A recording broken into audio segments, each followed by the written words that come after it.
Gracias. Merci. Monsieur Schaffhauser.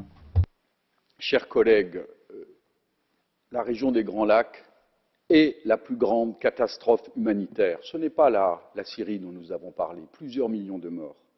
C'est un pays que je connais bien comme président de l'Institut européen de coopération.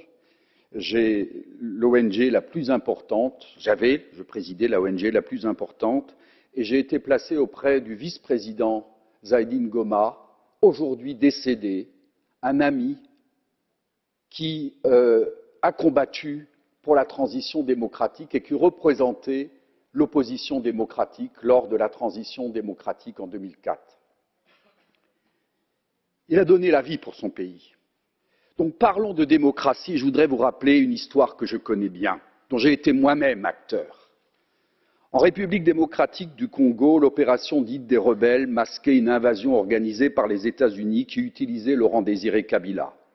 Pendant qu'il avançait, les envoyés de Clinton signaient des contrats sur les mines, comme les hommes de Biden actuellement en Ukraine. Parlons de démocratie. Laurent-Désiré Kabila, stoppé par la France et l'Angola, se rapproche de la France car il estimait que c'était les intérêts de la République démocratique du Congo.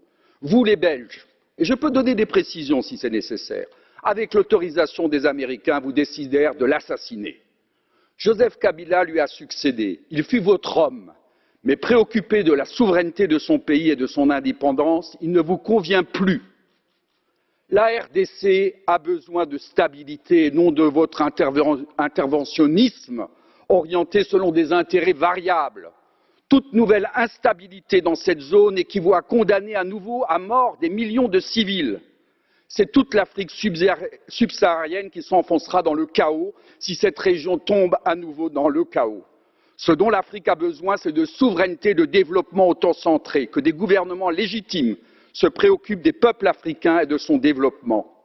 Oui à la démocratie souveraine d'une vaste coalition démocratique avec Joseph Kabila pour l'avenir de cette région où l'interventionnisme occidental a tué de 4 à 5 millions d'Africains de la région des Grands Lacs.